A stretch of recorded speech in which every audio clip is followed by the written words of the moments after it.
La Jangcho Badu Dagni Kyabsuchi, Dagi Chunyen Gipe Sonam Ki, Ndrola Penchir Sange Drupa Shok, Sange Chadang Soke Chognam La, Jangcho Badu Dagni Kyabsuchi, Dagi Chunyen Gipe Sonam Ki, Ndrola Penchir Sange Drupa Shok. Sange Charang Soke Chognam La Jangcho Badu Dagni Kyabsuchi Dagi Chunyen Gipe Sonam Ki Drola Penchir Sange Drupa Shok. All right, let's go. Okay, let's do something first.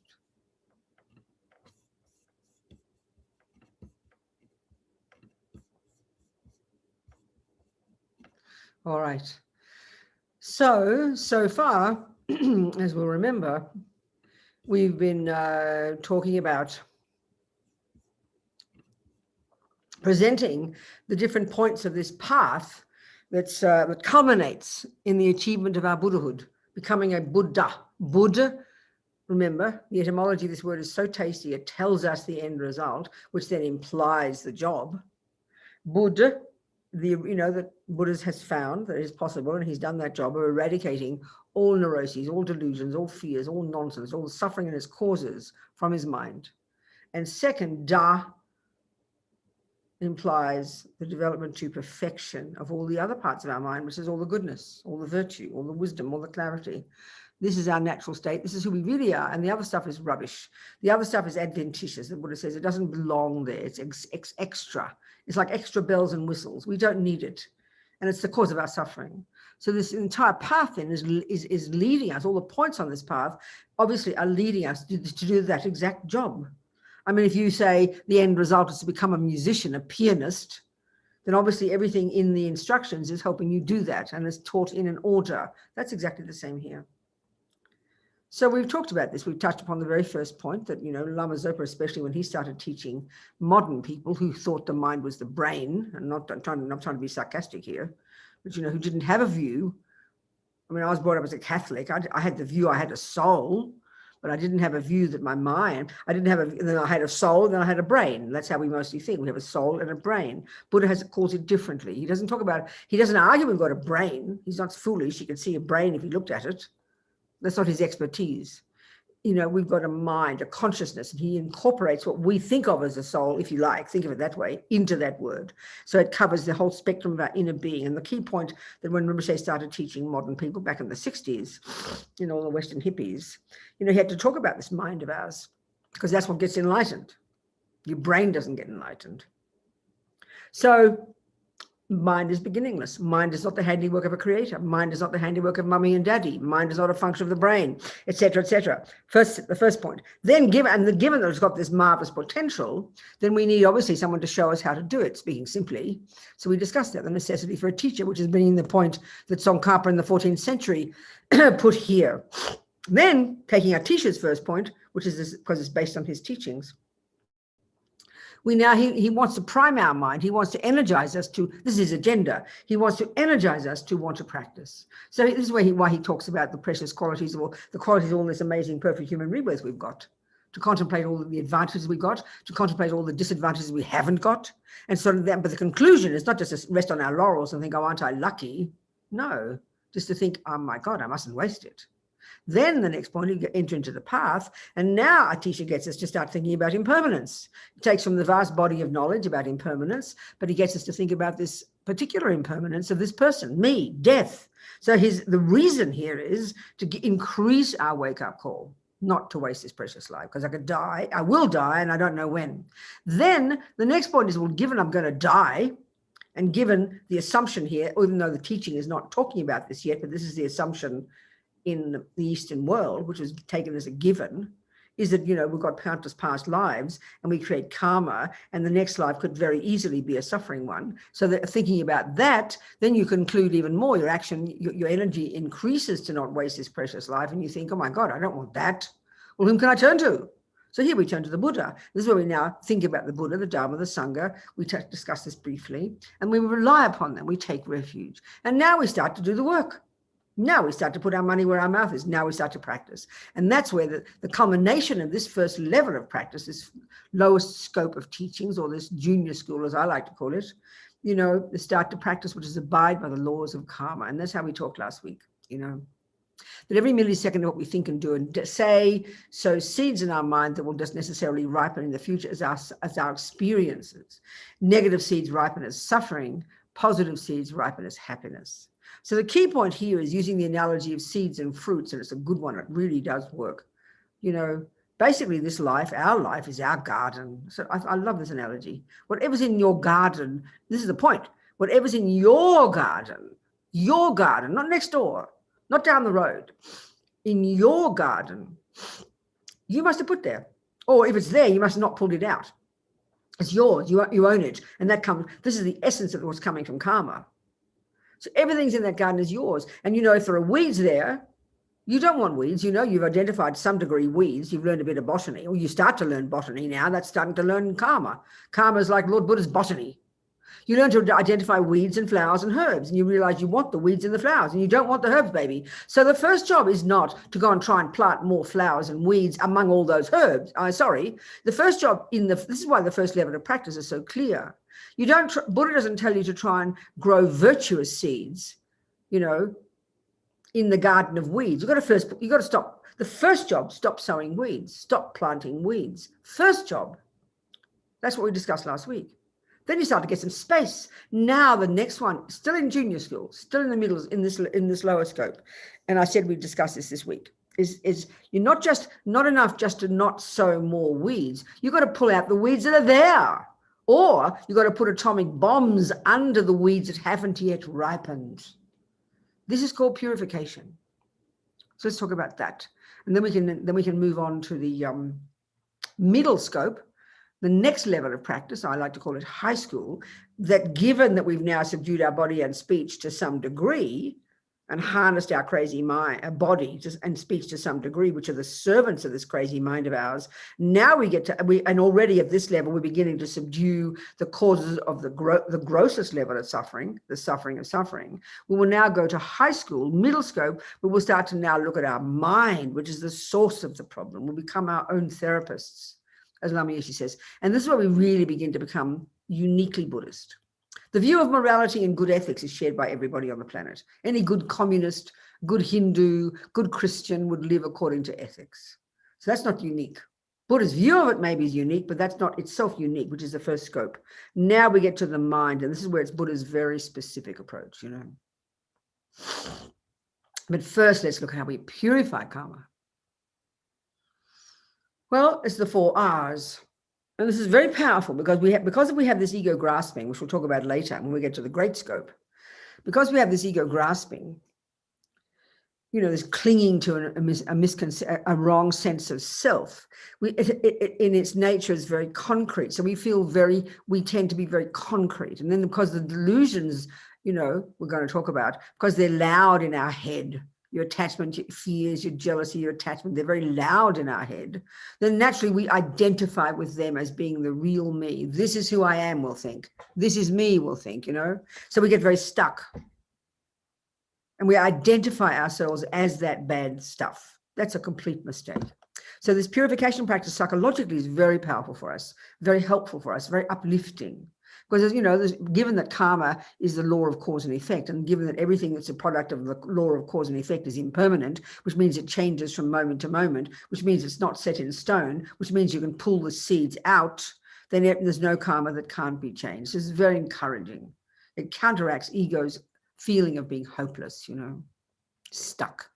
I know when I worked with my friends in prison, this is always the most powerful view for them, because when you've done bad things, especially if you've killed somebody, and you feel despairing and dejected and depressed, this is who I am, I'm evil, I'm in prison forever.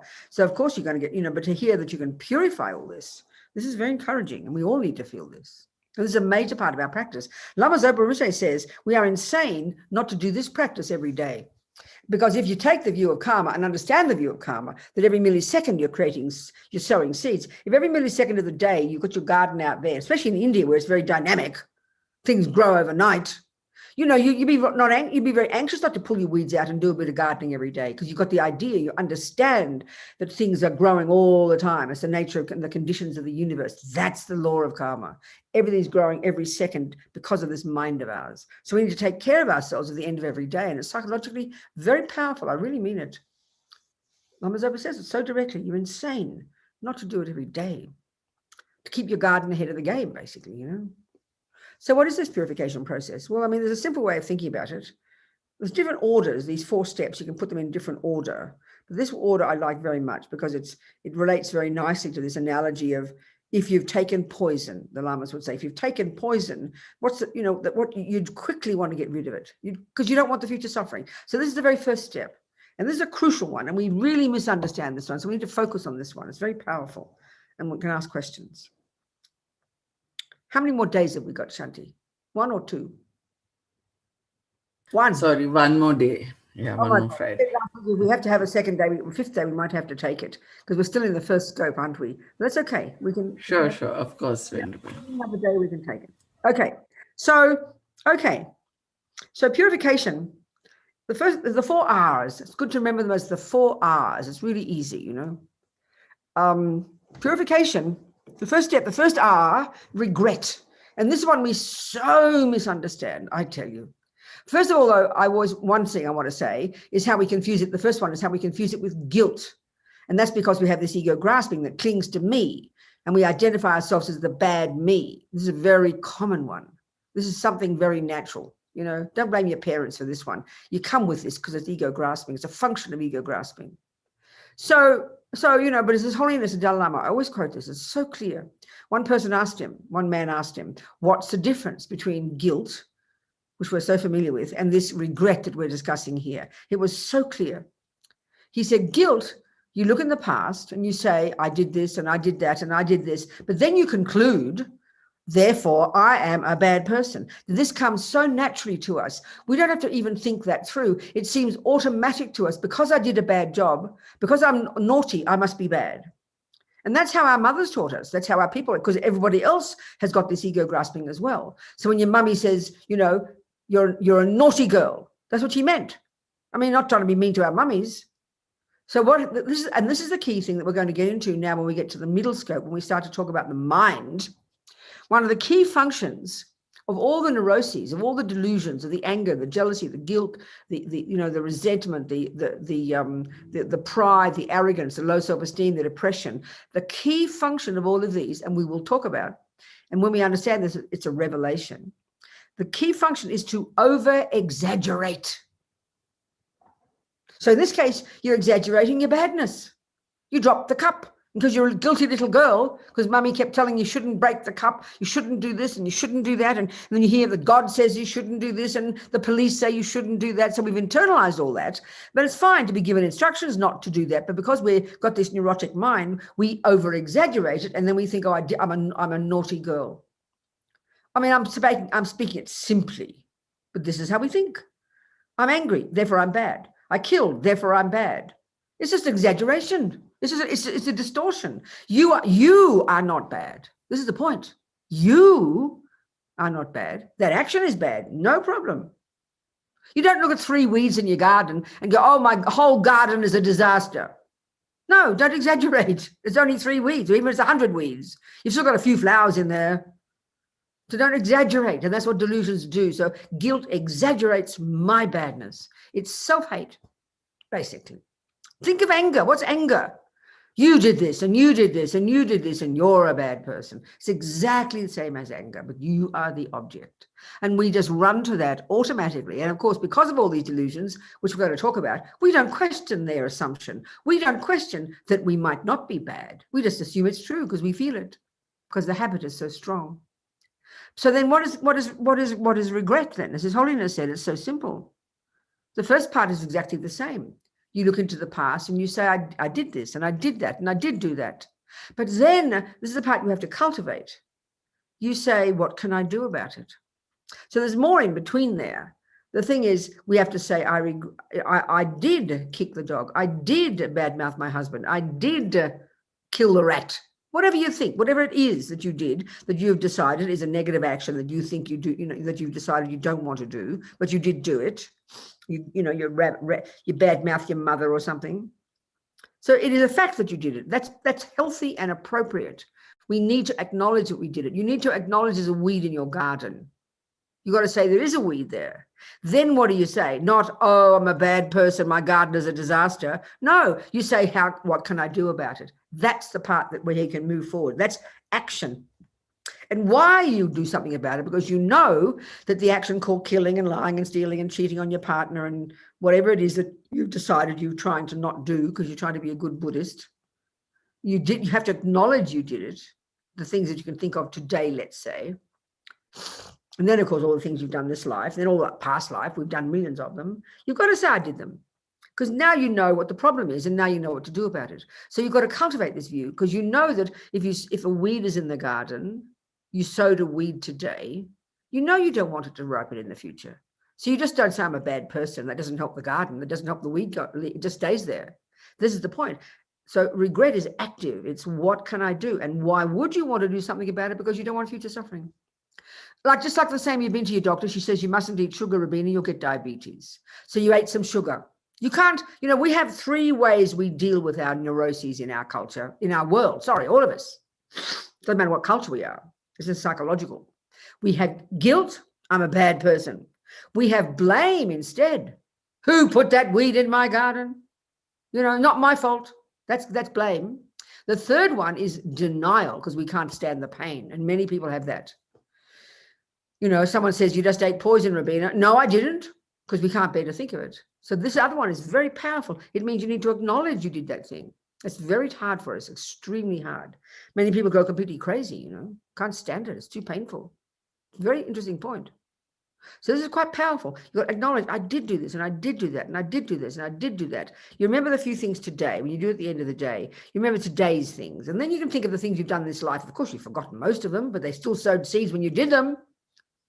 Just because you forgot that you sowed that weed 10 days ago doesn't mean it's still not there. So then you regret, I did do this and I didn't. And then you say, any action I've ever done to harm any sentient being with my body, my speech, whatever, not just now in this life, but since the beginning of this time.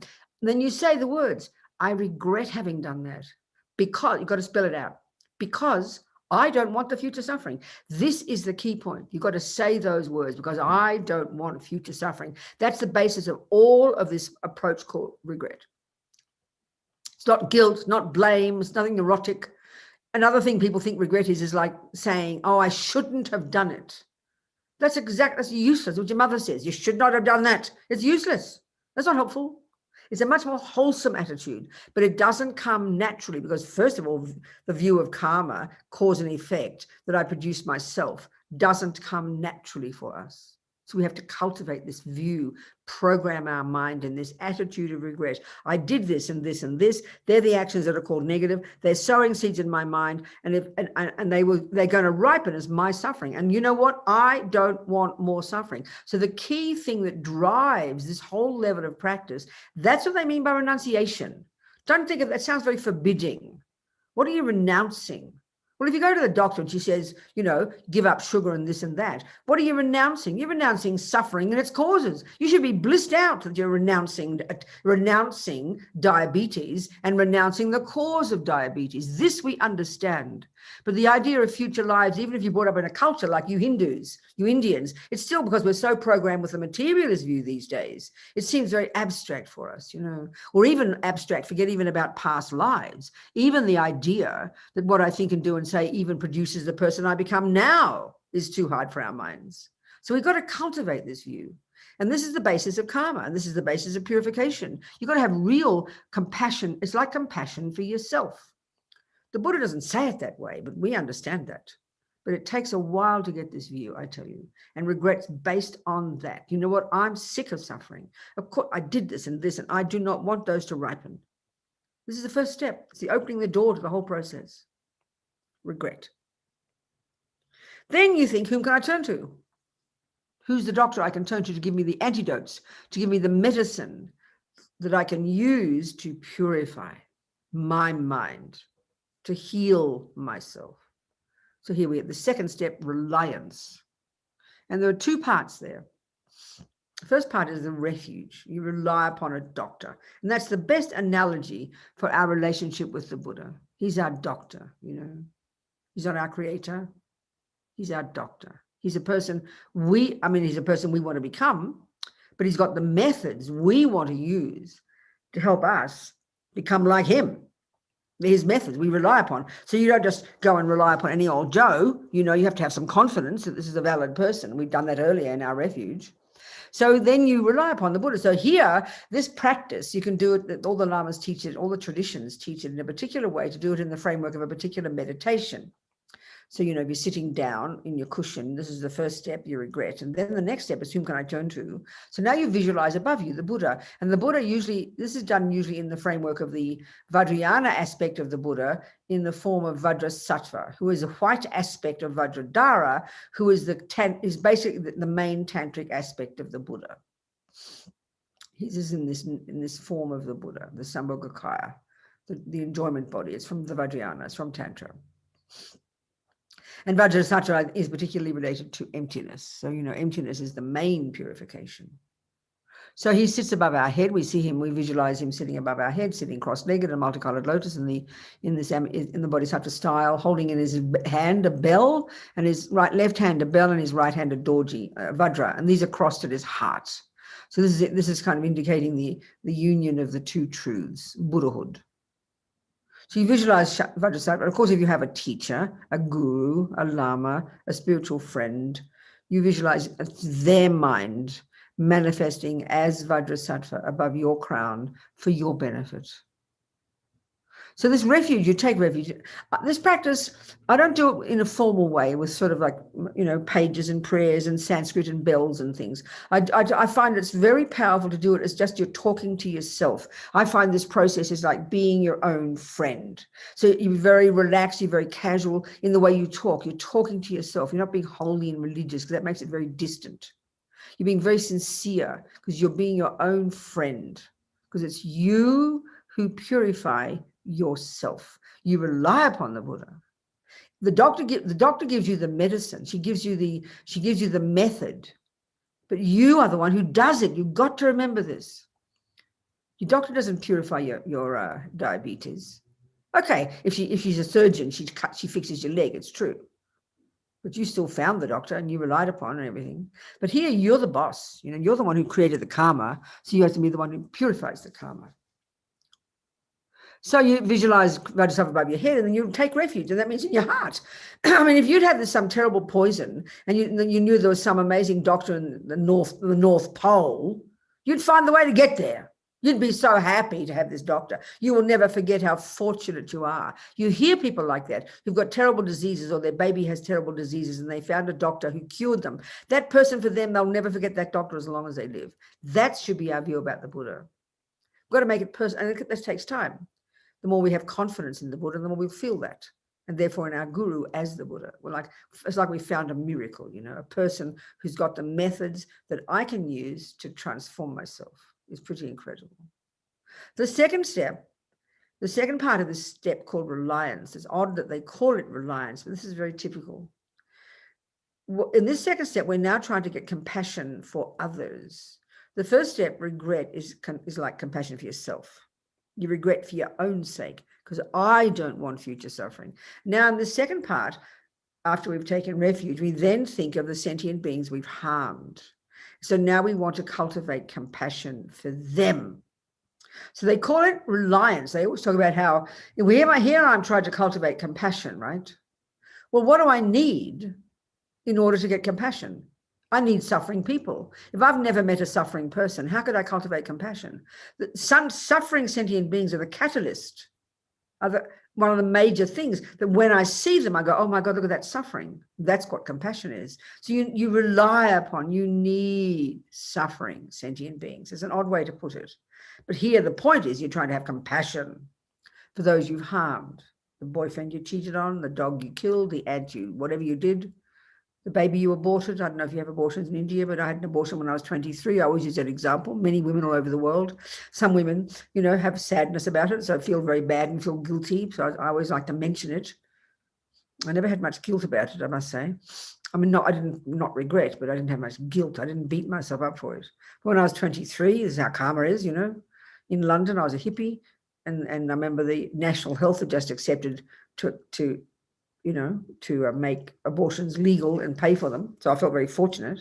So I had this abortion. So I always use that as an example, because I killed a human being, basically. This human being, due to karma, this very, one human being who died a few weeks before, due to the past karma with me, personally,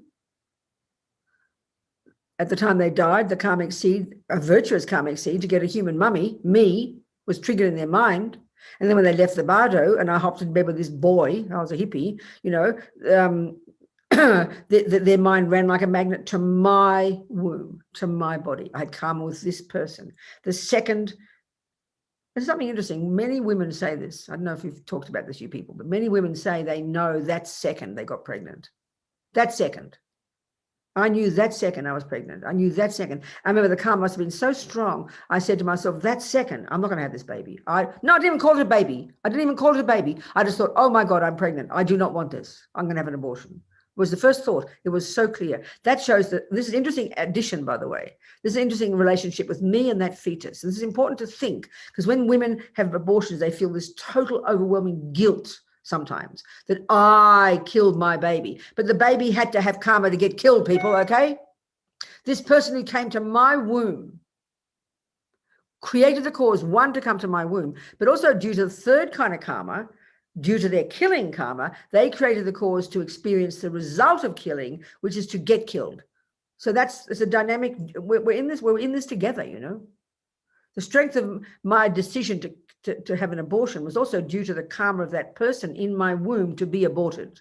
It's a dependent arising. It's important to remember that. I didn't think all those things then. Of course I didn't. So I had an abortion. So I always regret that one. I out of ignorance. And that's the point. Why you regret? Oh, I regret eating sugar, because I didn't realize it would give me diabetes. I regret killing because I didn't realize, I didn't have the view of cause and effect. I didn't think it would have a consequence for me. Of course I didn't. Never thought of that. We don't think of that. So here is compassion now for the person I killed, for the people you cheated on, for the people you stole from, whatever in this life that you remember. And then all the things you don't remember, all the people you've harmed, all the creatures we've killed, and then all the past life actions, the countless actions we've done in past lives. So here we have compassion for all those sentient beings. Now it's sort of like we regret for their sake. So I must purify for their sake. Now it's compassion. Next step, the remedy. You take the remedy. So this third step is often referred to as the antidote. So that's pretty logical. And in general in daily life, of course, you have to apply all the antidotes. So let's say you've killed, then an antidote to killing is to help people, to save the lives of animals, go and save a few creatures, to help people. That's an antidote to killing. If you're regretting lying, an antidote to lying is to tell the truth. If you're regretting stealing, an antidote to stealing is to give. It's obvious. You do the opposite. It's pretty obvious. That's necessary anyway. But here, the very powerful method, the remedy, all the lamas praise it. Any practice we do in relation to the Buddha, any meditation, any practice we do that brings in the Buddha. So here we've got Vajrasattva. This is a very powerful, much more potent antidote because of the power of enlightened beings. So this third step, you're doing it in meditation. You're visualizing nectar coming. There's different visualizations you can do. The nectar coming from Vajrasattva's heart, entering into you, and you imagine completely purifying all the actions of your body, your speech, your mind, while you recite Vajrasattva's mantra. That's the third step, the remedy. And it's said to be the most powerful remedy, that third step. The fourth step, Pabonkaram says, is the most important. It's the fourth one in these R's, this resolve, this determination to change. So in other words, the more our mind is involved in these four steps sincerely, that is what purification is. It's not some mystical religious thing that Buddha does. That's how we think about it, We are the one who purifies. You've got to remember that. So the way Lama Zopa puts it, and we sort of, especially if you brought up as, we had lots of blind faith in religion, and you sort of don't like the word faith. It's very common among modern people, certainly Western people, faith. But it really means confidence. Faith in Buddhism isn't just kind of cross your fingers and hope for the best. Faith is confidence. We know when you say you're very confident, it's a good word. You don't just say, oh, I have faith in my abilities. I've got confidence. I am confident I can drive. I'm confident that I can make a cake. Not just, oh, I have faith. That seems too cross your fingers. So here, Lama Tzong says, the more confidence, and I'm using this word, especially in the third step, the purification, when you visualize the Vajrasattva, sending the nectar, visualizing purifying, visualizing all your negativity disappearing into space. This is what purifies you. The more confidence you have that you're purifying, the more you actually purify. This might take time because we tend, we do the purification practice and then we'll go, oh, I'm still a bad person. This is a ridiculous idea. This is just absurd. And as Lama Yeshe puts it, what purification is the power of regret, the power of reliance, the power of the remedy, the power of resolve. And that's your mind involved in it. That's purification. So you have to ask me some questions. The fourth step, more specific. You vow. You've taken lay vows, bodhisattva vows. If you know them all. If you don't know them all, then you don't know if you break them, do you? So you should know them. Then you should say, what you're saying here is, I will not kill. I will not lie. I will not steal. You reiterate your vows. It's like every day you do push-ups. You get better and better and better at it. Here, every time you say, I will not kill, you're deepening in your mind this groove, this habit to not kill. Really powerful. So vows and purification are the really powerful way to actually utilize brilliantly this law of karma. And this makes all the difference in the world for your next life. Look at the humans in this life who kill.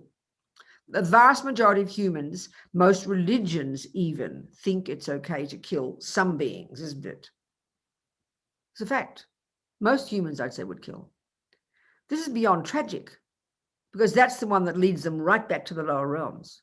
So the people who wake up in this life who have no thought to kill, or for those of us who've become Buddhists, let's say, or even we've always had it, or you become a Buddhist and then you make a decision not to kill, that's a pretty rare number of people. And that's because we've lived in vows in the past. Because living in vows in the past is what strengthens your wish not to kill. Most people, you get a human body. I always use the example of this little fisherman.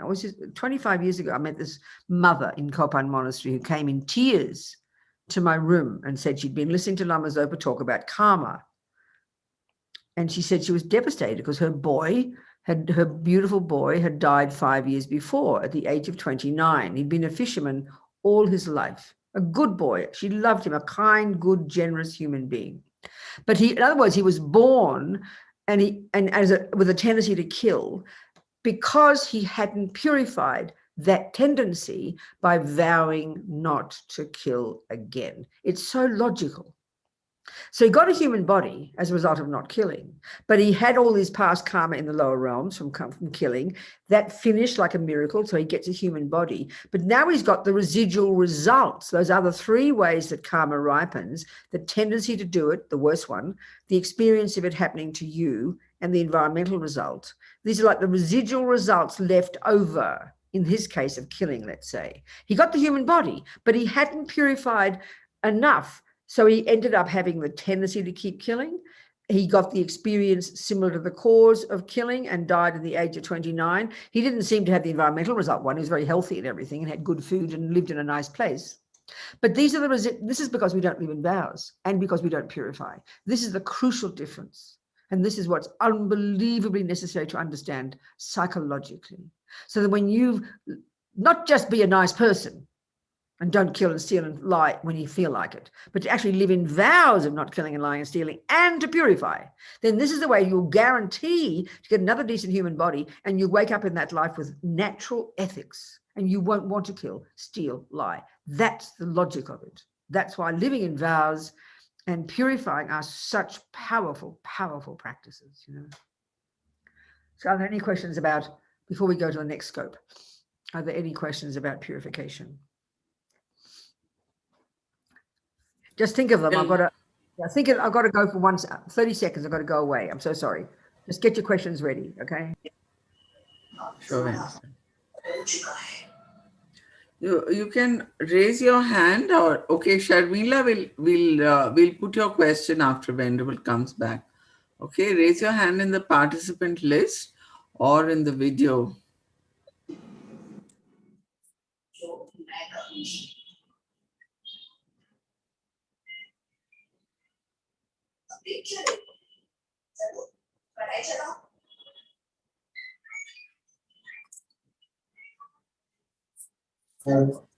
Sharmila, go ahead. Yeah. Okay. Hello, Venerable. Hello, my dear. Talk to me. Yes, I had a question.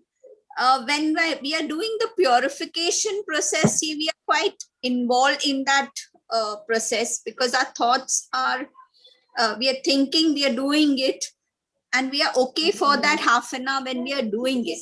Now, how do you go about your daily chores? Because all the time you're either preparing, planning, executing your chores. So how do you keep that thought of having that purification or removing that negativity at that time? Exactly. My feeling is, Sharmila, it's sort of psychologically quite simple. We just don't think of it that way, but it takes time. So let's just say, I don't know, let's say you're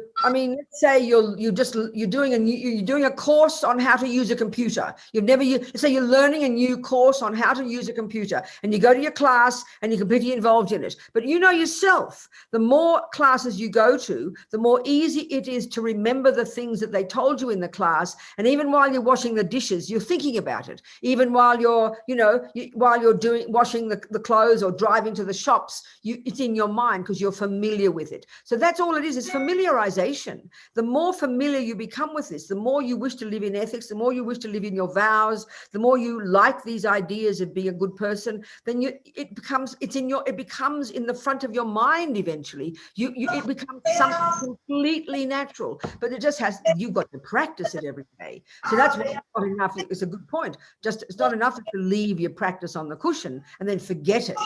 We've got to, the more we practice and the more sincere we are, the more it will come to your mind while you're doing all your other chores. That's just the way it is. Instead of your mind being full of anxiety and misery, but you're thinking of the right things, or maybe you're doing a mantra, or you become more familiar. And we should have confidence in that process. It's like learning anything.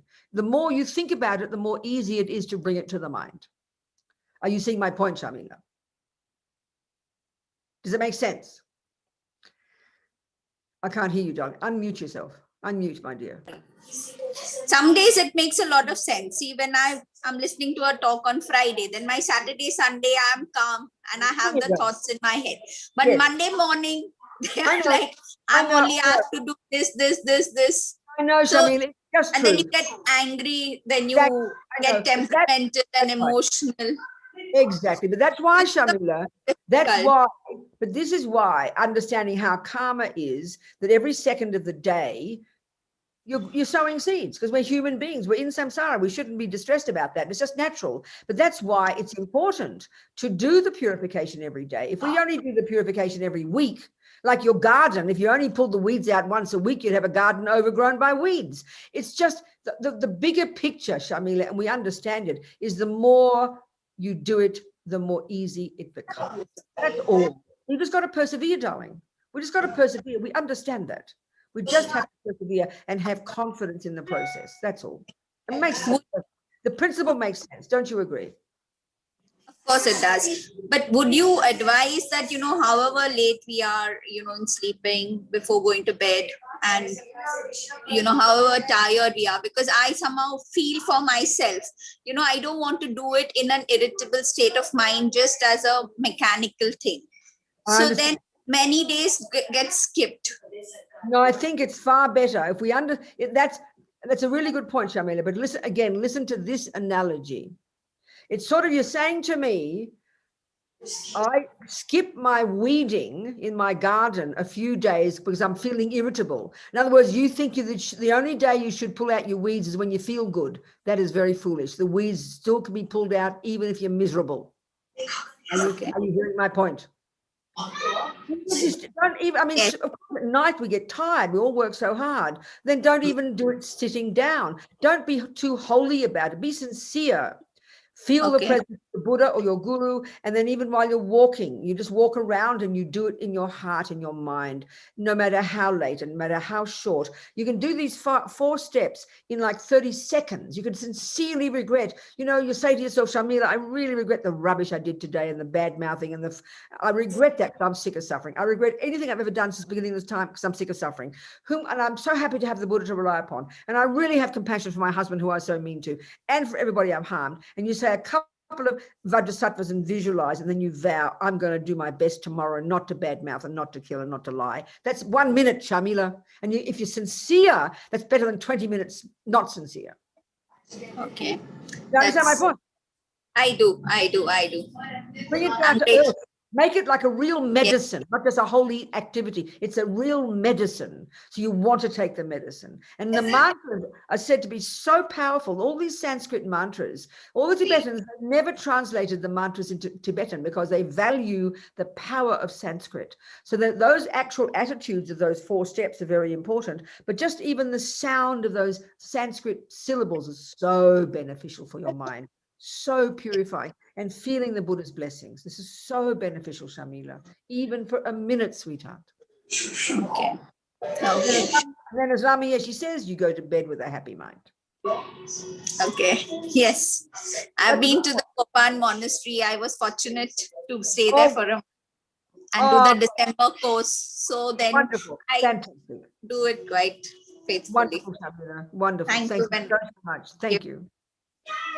Who else would like to ask me a question? Anyone else?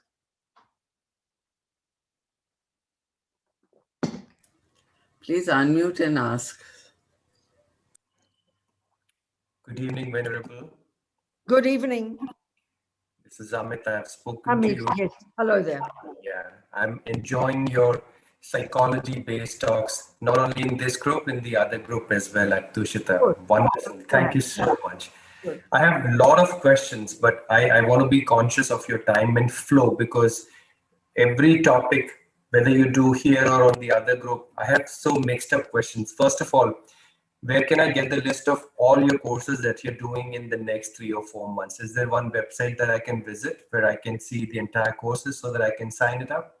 You mean for me? My courses? Yes. Yes, there's a website people do in my name, robinacorton.com, and my entire schedule is there in a calendar and all the dates and the times and everything. robinacorton.com. Okay, I'll take it from there. Good. My second question is, I need your tips on, may I be the most beneficial? No, you have given me something. May I do what's most beneficial? If I say this to myself every morning and repeatedly at different points in time, I want to be sure that, sometimes you end up in a situation where when you are attempting to be the most beneficial, the other person is taking you for granted. This could be a life partner, this could be a business partner, this could be your neighbor, this could be your opponent in the court. And when you have these people karmically connected with you, how do you draw a line of taking good care of yourself as well as being the person who is creating the most benefit for the people around him? And that subtle line, if you can throw some light on that. I understand. So this how do I draw my balance every time? Exactly, Amit. So this point Amit's mentioning, the background for this is really bodhicitta. This is the compassion wing, and we haven't got there yet. We're going to do that next week. But now that he's asked it, there's no harm in answering. That His Holiness, okay, the whole point of bodhicitta, the bodhicitta attitude, which is much more profound, much more vast, and the success in the bodhicitta approach is based upon the success at this level. You can't skip this level. So at this level of practice, all the teachings, the main function, the main taste of the main flavor, the main approach of this level of practice is the caution of protecting ourselves from future suffering. So in this sense, first of all, Amit, in a very real sense, this level is totally for our own benefit. The bigger picture is, why am I protecting myself from creating future suffering? Because I do want to become a Buddha, and so I can benefit others. But the emphasis in this level of practice is absolutely for one's own benefit. There's no question about that. So, okay. But we, as we know, we're on the Bodhisattva path, so we want to factor that in. So I always quote this because His Holiness always said one time, I quoted, he must say it many times, but I quoted a particular occasion, and he said, always aspire to do what is most beneficial. And he said, long term, better than short term. So obviously, if we're on the Mahayana path, the long term is Buddhahood, and that could be 57 lifetimes in the future. You know, so always, in other words, the analogy I like to use, it's a really helpful analogy. You're on a road, and it's your road because it's your life. Your life is your road. And the point is, whatever you meet, and this is the thing about to factor in here, Amit, because we understand karma and we know that we're on a road and life is our road, and whatever comes in front of me this day, the person being mean to me, the boss abusing me, the child not doing my wishes, people stealing from me, or the good things on your road. So whatever comes on your road every day, in other words, the analogy being whatever obstacles you meet on the road, whatever dramas, there's flooding here, there's trees on the road, or there's good things on the road. The good thing, you've got to remember that these are all the result of my karma. This is all part of it. It's implied. So whatever you meet on your road every day, whatever you meet in your life is what you created, is what you put there. The wife who's being mean to you, the boss who's lying to you, the colleague who thinks you're not nice, the child who resents you. Get my point, Amit. You know what I'm saying? So this is part of what has to be factored in. If we haven't practiced this level properly of abiding by the laws of karma, of owning that whatever we meet is our own karmic appearance, then there's even this one of saying whatever's most beneficial won't have much power. Because the point about it is this: if every minute you're trying to deal with what arises in front of you and always deal with it in the best way possible, what that means, the best way possible, what that means is the decision you make to deal with that has to be the decision that will get you to your goal. So in other words, if your goal is to get to Delhi and you're walking to Delhi and it takes you 5 hours, whatever decision you make on that 5-hour journey, whether it's meeting a car that's run over you, whatever it is, the decision you make, this is a logic of what to do, what's most beneficial. It logically means whatever will get you to Delhi. If because you meet a car that's in the middle of the road, you can't just turn left on a road that looks cute, because it'll take you to Bombay instead. You'll get lost. So what I'm saying is what's most beneficial is whatever is the right thing to do that will get you to Buddhahood. And that's a tough thing to say. So the art, may I do what's most beneficial? You don't know what's most beneficial, but having that aspiration, this is the real point, Amit. Having the aspiration on that road, may I always make the right choice. May I always make the right, may I always make the right decision. So if there's no choice but to have to dismantle that car in front of you so you can keep moving on your road to Delhi, you will do that. You won't just take a cheap turn off because you won't get to Delhi. Are you sort of seeing my point here, Amit? Delhi is your Buddhahood. And whatever you meet is the thing that is you created to, so you've got to do whatever's most beneficial. What the right decision has to be the one that always will be the one that will cause you to get to Buddhahood. Now that implies being a firm husband, being a strong colleague, not having worry about if people don't like you, because you really are confident that you'll always make the right decision. So it implies a lot more than just always being a nice person. That's not what's meant by it. That's the kind of a deep, are you understanding? Are we communicating or not? I am. Well, Amit, yes, I am. But the bigger point here is, Amit, is this. On your road, you've got no idea what obstacles you're going to meet in 5 miles time. You've got no idea what obstacles you're going to meet in 1 week. Are you seeing my point here? So you don't know what's most beneficial, but what the real point of this aspiration is this. As Lama Zopa says, everything exists on the tip of the wish, the thought, I will. So having the thought every day, may I do what's most beneficial, is really stating this courageous attitude. You're saying to yourself, whatever happens, when it comes, I will make the right choice. And that programs you to make the right choice when the time comes. It's not just trying to be a nice Pollyanna. It's not like that. It's programming your mind to have the big picture and always have the courage to make the right decision when the time comes, even if it's the tough decision. And it programs you to be strong like that. And you don't lose track of your goal then. Are you with me? I am with you. I'm just puzzled by the fact that sometimes these battles or conflicts just go on for over decades. Your voice is breaking up, Amit. It's not so good. Your voice is breaking up. What's your point? No, I was saying sometimes these journeys or battles, when there is a conflict, can go beyond a decade and you doubt your own purpose. Am I doing the right thing? Why is it taking this long to achieve the desired result? Okay, because that's where you start.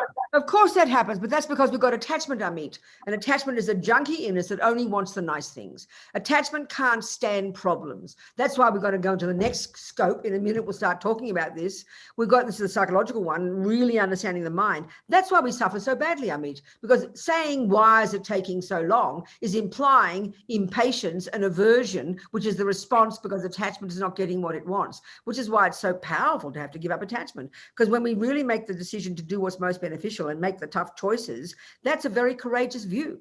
But that can only come if we practice abiding by the laws of karma, living in vows, purifying every day, watching our mind like a hawk, looking at attachment, going against attachment every day. That's what brings us the courage to not get sucked in and abused by other people and get misused by people. That's when we get misused by others, is because we misunderstand attachment and just think, oh, I'll be a nice person. It's much more powerful than that, Amit. Thank you, Venerable. My last request, can you share 2 mantras, even if I'm not chanting, which I can play before I go to bed? That'll help me purify my karma. The Vajrasattva mantra, do you know that one, the 100-syllable mantra? Do you know this practice or not, the 4 opponent powers? No. You don't. Well, did I send any course notes, Shanti? Yes, Shanti, course notes? yes, Venerable, your manual, that lamrim. Okay. So there is the Vajrasattva mantra, Amit. This is part of the practice. And I think what I'll send is another document of this practice, these 4 opponent powers, with the mantra written out. And I'll also send an audio file of the mantra. This is the most powerful one, Amit. It takes time to learn it. But any mantra would do if you want it while you're learning the longer one. I will send an audio file of several mantras and send it to Shanti, and she can put it online. Okay? Thank you so much. Good. So now, if there's no questions about purification, we can now go to the next level of practice, okay? So this next one, the so-called middle scope, or as Lama Zopa politely would refer to it, the teachings and practices suitable to the disciple of the least capability, the middle capability, or I call it high school. So the logic, again, of this psychological approach, the logical of this progression, given Buddha's view is that we're driven by delusions. We're driven by these attachment and anger and pride and jealousy and low self-esteem and depression. I mean, he mentions 84,000. It's like hilarious, but he narrows it down to 3. Given that we're driven by these, this is Buddha's very unique approach in his model of the mind, then the first level of practice, has to be to control the servants of these delusions, which is our body and speech. That's why we refrain from killing and stealing and lying, etc. It's logical. You've got to control the body and speech first. This is powerful. Now we go to the next level of practice and we start to look into the mind itself. And this is really unique to the Buddha. This approach is so specific. We're all very, very familiar with modern psychology, so familiar that we just take it as a given that it's the truth. And we take all these definitions and all the different terms that are used, and it's our common language. So when we hear the same words like love, compassion, anger, jealousy, we assume we have an understanding of their meaning. But Buddha's view is so specific, so specific, We need to understand, we need to learn and study Buddha's particular view of the mind and how it functions. And of course, Buddha didn't invent it. It came from these geniuses before him, you genius Indians, well before the Buddha. You're the ones who first mapped the mind. You're the ones who created this brilliant technique called single-pointed concentration. You know, it's incredible knowledge in India. Unbelievable, more than 3,000-4,000 years. So anyway, let's look at this model of the mind. Well, first of all, what's very fascinating is, you know, when you study them, there's a text called Lorig, Mind and Awareness, which some of you might have studied, which is done in the monasteries for several years, but many people study it as part of the basic program, I think, as well, Lama Zopa's basic program, as well as the master's program. And you study the epistemological model of the mind and the psychological. Now, this is already, I swear to you, so fascinating. The way the Buddhist view describes the actual function of cognition. It's utterly fascinating, I tell you. We're not discussing the brain. We're discussing the actual workings of the subjective cognitive process itself. The epistemological model is totally fascinating, you know. Modern scientists would be delighted to study it, but they first have to posit the possibility that they're not discussing the brain. It's much more subtle what the Buddhist view is discussing. It's discussing the non-physical cognitive process itself. And this is only coming from the greatest yogis who've observed their mind. You know, it's utterly fascinating model. But the most pertinent piece here that I want to mention that's very important for us to understand is the distinction between the sensory consciousness and mental consciousness, okay? Sensory consciousness, mental consciousness. This is huge in Buddhism. So by even just giving this small example, you'll see how the Buddhist approach, you know, it's very powerful. So as Lama Yeshe says, we make the body the boss, you know, we make the body the boss. In other words, we completely are dominated by our sensory experiences. We give them enormous power. And in fact, as you're going to see my point, we give them way more power than in fact they have. And that's why we get led up garden paths, get so confused, is why we suffer so much. Just this point alone is so fascinating. Okay, so we have the 5 senses. We know this. But even then, we don't have the same understanding as the Buddha. Consciousness for the Buddha, remember, is synonymous with the word mind. It's referring to the non-physical cognitive process, you know, the non-physical process of cognition. It's not discussing the physical. So when we say I, you know, so, okay, so I consciousness for the Buddha, and I'll spell it out, is that part of your mind, which is not physical, that functions through the medium of the eyeball and all the bits and pieces to have a cognition of a certain thing. Ear consciousness is that part of your mind that functions through the medium of your ear, the bits and pieces, to have a cognition. Now, when Buddhism talks about the mind, as Lama Yeshe talks about in his book called Mahamudra, because here we're discussing the mind mostly, he talks about how the mind cognizes like a mirror does. This is so fascinating. The mind cognizes like a mirror does. It reflects. Now, this is surprising to us, you know, that your mind reflects something. It reflects something back to you. So, okay, and that's one point. The other point is the way they use the word mind, that the mind is always cognizing something, and the different parts of your mind, each of them has its own thing that it cognizes. You know, so anger cognizes something very specific. Love cognizes something very specific, because their functions, that's your mental consciousness. But your eye consciousness cognizes something very specific as well. Now, this is getting to my point. I will say to you, you know, I bought this thermos online, and I'm into design, how things look, and I have a certain opinion about good design. So as soon as I saw that, you know, some of those thermos mugs are so gross in my opinion, they're so ugly, and I thought, oh, this is a really elegant design, you know. It's got its nice lid, well-designed lid. I really appreciate. Look at that. Isn't that nice design? Blah, blah. So, okay, I will say, oh, look at that well-designed thermos. And I will think and assume it's my eyes are seeing a well-designed thermos. Well, load of rubbish, Buddha says. My I consciousness can only cognize two things: shape and color. That's it. Shape and color. So that's quite shocking. So then, especially if we think of, I've been in love with David. David's my latest boyfriend. There's David, my latest boyfriend. And I say, oh, David is so handsome. And I will assume, without question, my eyes are seeing a handsome person. Now, this is how we spend our lives, isn't it? When I hear one note of that music and it's a trumpet and I instantly recognize that's Miles Davis. Wow. Bliss out. That's Miles Davis. He's a trumpeter, one sound. And I will say those words. Well, ear consciousness doesn't have the capacity to cognize handsome David. Ear consciousness does not have the capacity to cognize divine Miles Davis.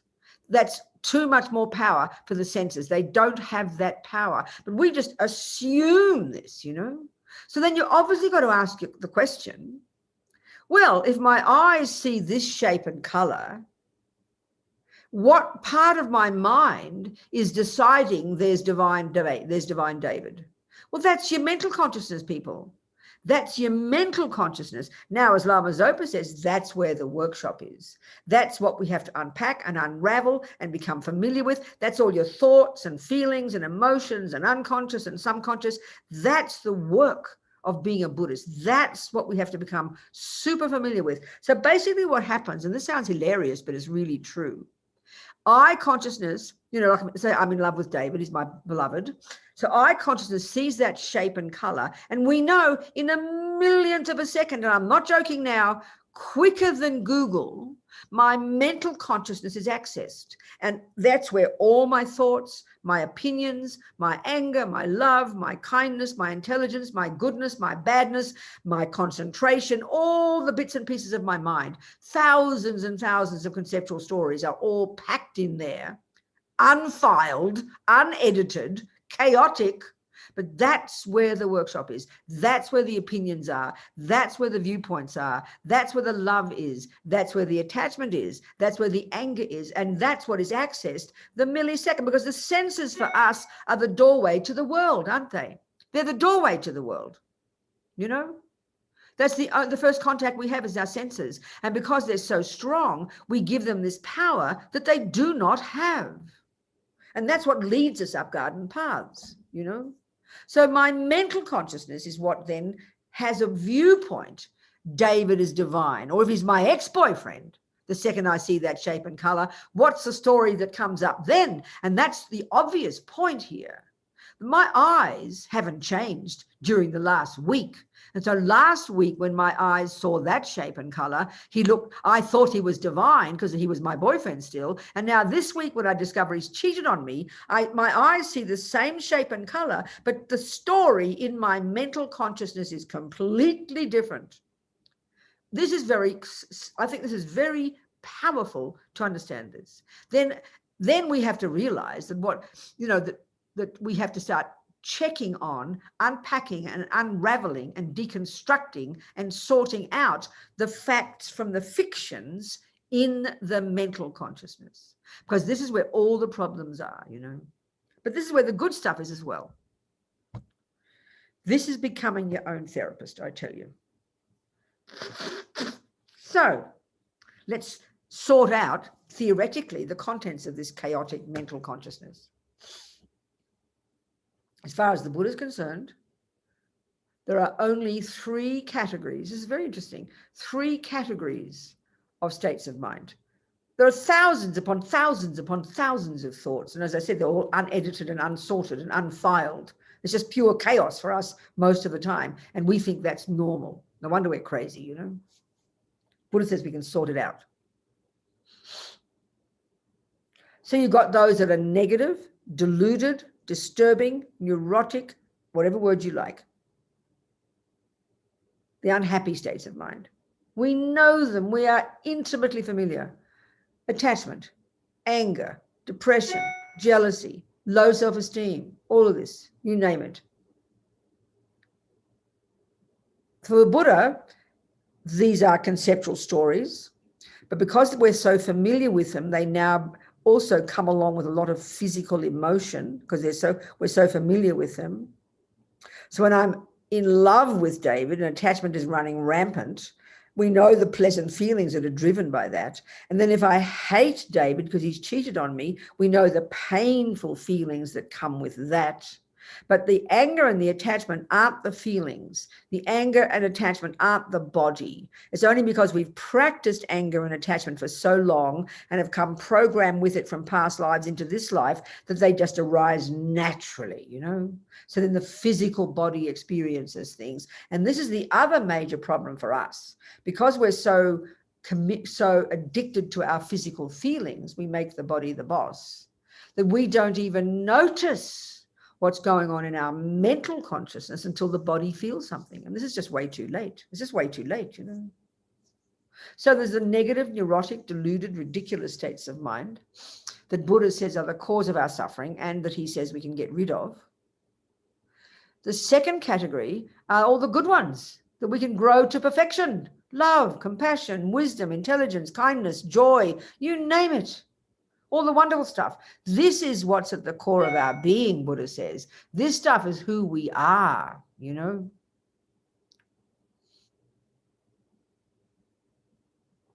And the third lot, I call them the mechanics. This is my term, because we can get confused by the term that's used to refer to them as neutral, which makes them sound like they're not important. But what neutral means here, that they're neither negative or neurotic, nor are they virtuous and positive, which doesn't mean that they're not useful. They're totally necessary. Everybody has these. So concentration is an example of the third kind. So whether you're a murderer or a meditator, you need good concentration, don't you?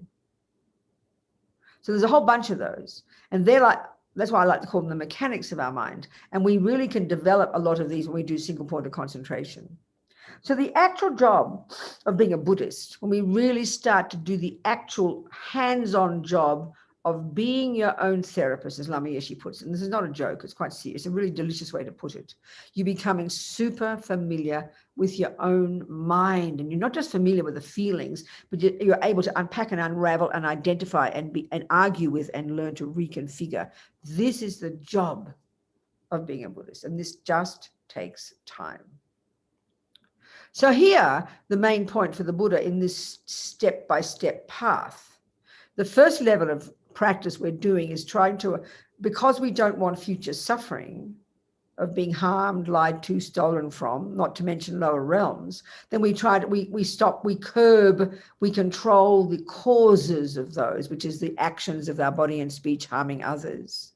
So now we get to the next level of subtlety, and we get to the delusions that underpin, that drive those actions of body and speech. So now we have to look into the negative states of mind. We're going to have to focus on those, which means obviously we've got to know the names of them. And we obviously have to learn to distinguish between the negative ones and the positive ones. And this is the tough job. And this view is not how we think. I mean, we know in our culture, we know the difference between anger and love, but we don't have this specific kind of view that you can learn to get rid of anger and grow the love. We just think you're a normal human being, and everybody has a bit of anger, everybody has a bit of love. But Buddha's much more precise and goes much more radical. He says, yes, we all have them, and they are normal insofar as we have them, but they're mental illnesses, and we can get rid of them. That's what he means by the word affliction. We all know the Sanskrit word klesha, whatever the Tibetan equivalent is, and the English equivalent affliction. I mean, I never use that word because it's very old-fashioned. And as soon as you say, oh, I have an affliction, I mean, you don't go to your therapist and say, I have an affliction. They'd laugh at you. But that's how we make Buddhism very arcane. We make it kind of sit in the sky a little bit. So, I mean, what is an affliction? Think about what an affliction is. An affliction is a problem. It's an illness. It could be an illness. It could be a real problem, an illness, like not just affliction. It's not just an illness. So that's why Geshe Sopa, in his lamrim teachings that are published, by Wisdom, the 5 volumes, Geshe Sopa's commentary on the lamrim, that he took 25 years to teach. He calls them mental afflictions. That's getting closer, isn't it? But I mean, why not call them mental illnesses? It's a very shocking term. Think about it. If you're accused of having a mental illness in this world, you're very insulted. But this is what Buddha's telling us, people. But he says, to the degree you have any anger, any attachment, any depression, any jealousy, he gives them all equal status as being suffering. Not just depression, because we've found some chemicals now in the modern world. So we now are allowed to call it a mental illness. But nobody calls anger a mental illness, you know. But they all, for Buddha, they're all mental illnesses. So we should have compassion for ourselves. They're all mental problems. They're all things that cause us suffering. This is Buddha's analysis. And these delusions, these afflictions, these mental illnesses go to degrees of subtlety that we don't even have in modern psychology or in neuroscience. So this is why we have to be very humble and patient with ourselves when we start to practice becoming our own therapists, because it takes such time to see them, recognize them, unpack them and unravel them and go against them. It's highly advanced. But we have to understand them, first theoretically. So there's thousands of these unhappy states of mind, according to the Buddha, but he narrows them all. There's a very specific, like almost like a map of the mind. And he narrows them all down to three. The three poisons, as we know so well from Buddhist literature. The three poisons. The three toxic emotions. And they sound kind of cute, but the understanding of these is the essence of understanding Buddhism. If you understand these, you understand Buddhism, you begin to understand Buddhism, and you understand your own mind, and you can begin to actually be a real serious practitioner, you know. It's huge. So these three, and they have a hierarchical relationship, actually. It's a very precise relationship they have with each other. This is not the modern analysis at all. So the root delusion, as they call it, the root delusion, the one such that when you realized emptiness, which we're going to talk about next week, is when you cut that root, that's when you begin to climb out of your samsara into your nirvana. That's from that moment when you have a direct realization of emptiness, is when you've cut the root delusion. You've got more work to do, but you can't fall back after that. That comes in the next scope, next week. But here we're talking about the branch delusions. But these three, the root delusion is called simply ignorance, ma-ripa in Tibetan. But it's got a very specific meaning, and we'll go into that later. But broadly speaking here, it's enough to understand that this ignorance, this ma-ripa, is a primordially deep, fear-based, instinctive grasping at a wrong sense of self, at a concrete, solid, exaggerated, set in stone, wrong sense of self. We'll go into this next week. That's primordially deep, and every living being is driven by it. But it's so deep, it's almost like a sleeping lion most of the time. And so its main voice in day-to-day life is attachment. So attachment is also multifaceted. And then the third one, I'm going to go into these, the third one, aversion, bare bones state of mind, aversion. So ego grasping is the colloquial term used for ignorance when it clings to the sense of self.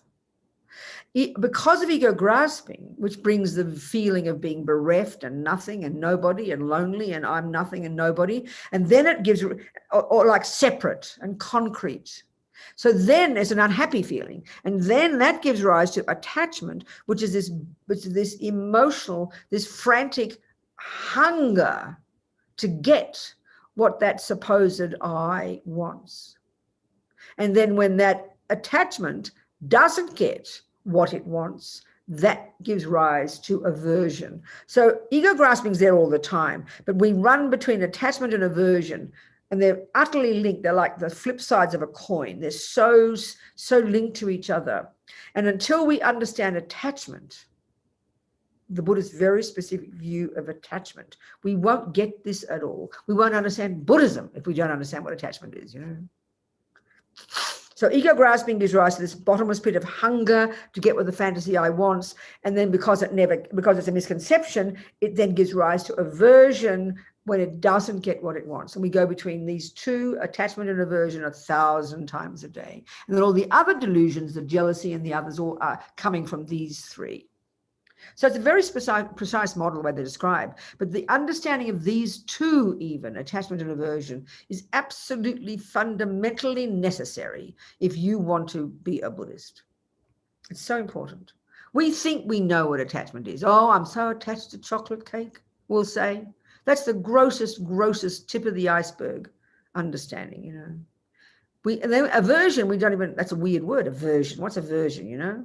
Well, there's two, these are both multifaceted. So let's look at these two.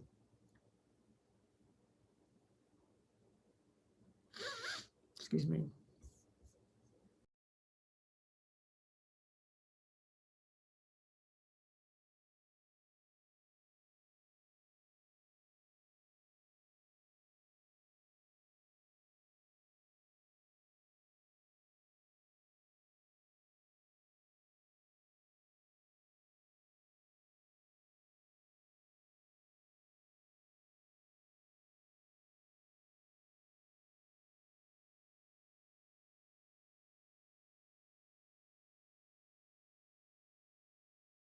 So attachment, from the we come into this life programmed, okay? This is karma, with all these with these tendencies from having practiced them. And Buddha would say from countless lifetimes. I mean, countless lifetimes. They're totally primordially implanted in our minds as habits, ingrained as habits, you know. So attachment, it's got many functions. The most primordial level of it, and this is so curious, and when we understand this, again, we really understand Buddhism. The most primordial level of attachment, which is the consequence of practicing attachment in past lives, we get born with this. And this is the worst suffering in the modern world, but Lama Zopa says. This is the worst suffering. It's called dissatisfaction. So when that's really strong, we know what it is. It's self-loathing. I am nothing. I have nothing. I am nobody. I never have enough. No matter how much my boyfriend tells me he loves me, never enough. How much money, never enough. How much beauty, never enough. How much things, never enough. It's a default assumption of not enough. Dissatisfaction is beyond painful. This is the deepest energetic level of attachment. And it's utterly instinctive because we practiced it for countless lifetimes. Never have enough, no matter what. And when it's really strong, like I said, it's I am not enough, which is self-loathing, self-hate. Well, this is such a strong one, you know. That's the most energetic level of attachment from having practiced attachment. So naturally, the next level, because you're dissatisfied with what you've got, it's obvious, you're going to hanker after something. So where do you first look? It's obvious, the objects of the five senses. That's the immediate world we live in. So that's the grossest level of attachment. It's looking, the attachment's hungrily looking, because it's like a hungry, it's emotional hunger, looking for something out there, such that when I have contact with it, I will get satisfaction. That's what drives everything we do, say, and think in the entirety of samsara. That's it. That's what drives us. There's more to it that helps it all work, but that's the drive. That's the drive, you know. Because we're craving for happiness. And so this is where now, I mean, we need 6 weeks for this. I mean, they study for 4 years in the monasteries, okay? So we can do it 1 day is enough. But, you know, happiness, pleasure is another state of mind. This is very fascinating, this relationship between attachment and happiness. Happiness or pleasure, pleasant feelings is another state of mind. But interestingly, pleasant feelings or unpleasant feelings are in the third category. They're the mechanics of the mind. They're neutral. Pleasant feeling isn't attachment. Pleasant feeling isn't negative or positive. It's just the way we're constructed. It's just how it is. It doesn't have a virtuous or non-virtuous character to it. But we so conflate attachment and pleasure, so then we even think of it as like, sounds like a sin, you know, or pleasure, that sounds like too much. So we think it's virtuous to be miserable. It's ridiculous. So the bottom line is we are all hungry for happiness. We all crave happiness. I mean, we say we crave the cake, But what comes as a result of the cake is the happy feelings, isn't it? You might say you crave contact with David, and David preoccupies your mind. But the only reason you crave contact with David is because contact brings pleasant feelings. So it's the pleasant feelings we're craving. So in other words, it's happiness that we're wanting. And then, of course, the opposite to that is unhappiness. We don't want unpleasant feelings. So given that we want pleasant feelings and don't want unhappy feelings, and these are both in the neutral category, then our job is to find the objects such that when we have contact with them, will trigger pleasant feelings, and to avoid the objects such that when we have contact with them, unpleasant feelings are triggered. Think about it. This is what we spend our lives doing. And attachment's the drive. Attachment's the energy, that thinking all the time, what's out there? Oh, chocolate cake. Then you get excited, then it makes you stand up. All the other bits of your mind make you go to the cupboard. You're remembering chocolate cake, it's there. And then this is the next function of attachment. So attachment is the emotional hunger. Attachment is the dissatisfaction. It's the emotional hunger, the hankering, then thinking of it. And then all the other bits of your mind make you go to the cupboard. And then the attachment does its main job. And already it's doing the main job. It exaggerates the deliciousness of the cake. That's what gets you all excited. And then the next function of attachment is you've got to get the cake in the mouth. And now there's this huge anticipation, this excitement, this expectation, this yearning, this anticipation of the pleasure. That's samsara, babies. So we have to understand how to break down this technical process so we can start to be in charge of our minds. So attachment is this emotional hunger, dissatisfaction. It manipulates. It's the control freak part of us. It exaggerates. It expects. It anticipates. And then when it gets it, especially the people and the possessions, it then possesses. It's mine, you know. This is attachment. And it's not just occasionally popping up, it's there all the time. And luckily, fortunately, we've also got access to our love and our kindness and our intelligence and our goodness. They're our saving grace. Thank goodness we've got those. If we only had attachment, we'd be a vampire. Look at the people whose lives, look at the people who are really brutal in their lives. It's because they're driven by attachment and anger, but have no virtue. So that's what they're the psychopaths. They're the really seriously unhappy people, because they're driven by these demented delusions, you know. So the key job, of course, then, is if these delusions are the cause of my suffering, I had better learn to know how to distinguish them from the virtuous states of mind. That's your key job, babies, I tell you. And it's a really tough one because it's not the way we think in our modern culture. I mean, we think, when I say I'm in love with David, we actually think attachment and love are identical. We don't even make a distinction. But it's crucial to understand the difference. It demands a lot of first study to recognize the different states of mind and how they function, because love is under the positive heading. Love is a virtue. Love is beneficial. Love is valid. Love is not delusional. It's not disturbing. It's not neurotic. It's a valid state of mind, and it's linked to others. It's rooted in interdependence. So, but we think they're the same. We conflate them. So no wonder we're in trouble, you know. So this is the real job of being a Buddhist, to learn to distinguish between all these crazy states of mind and the good ones. So we can lessen the neurotic ones and grow the good ones. This is the point. This is the point. But if you don't study Buddhist model of the mind, how will you know? You won't. You just make up your own story, which is ridiculous. Now, aversion. This is the one that's really tricky.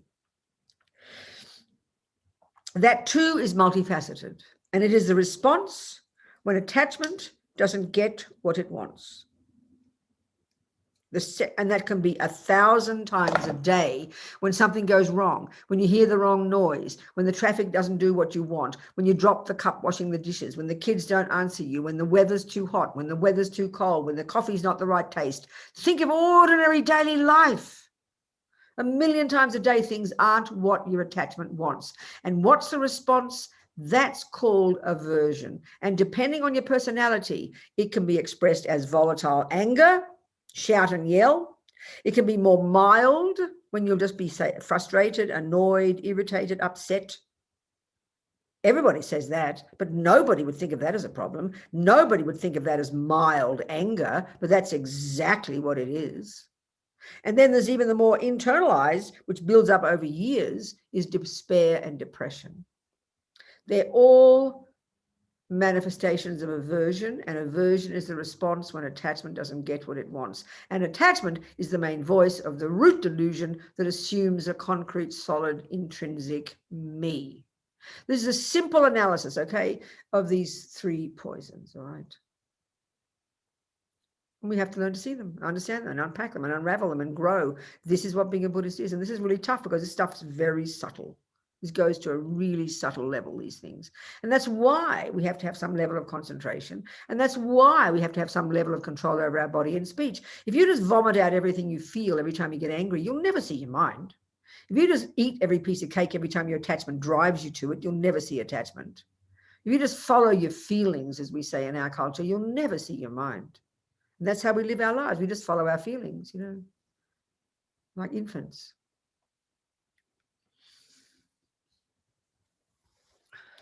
Any questions about all that?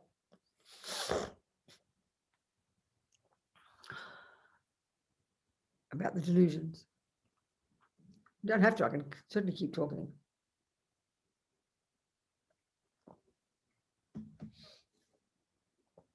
Anyone has questions, please unmute. I think there are none, Venerable. Please continue. So okay, good. So a really good way to talk about these is to talk about them when they come along with the virtues. So let's use the example of me being in love with David, okay? So when we say, so we're very concrete in how we use our terms. I'm in love with, and we all assume we've got a similar definition, you know, but there's 1,000 parts of your mind all working there. So let's look at them. Let's say attachment is the major one at the moment, especially in the beginning, when David looks like a saint straight from heaven. Everything about him is perfect from his head to his toenails. We know that one because attachment then has completely gone berserk, totally exaggerating every feature of his body as the most divine being in the universe. We all know attachment does that. The mother, when she looks at her baby, that's what's happening. Mothers have a picture of 1,000 babies.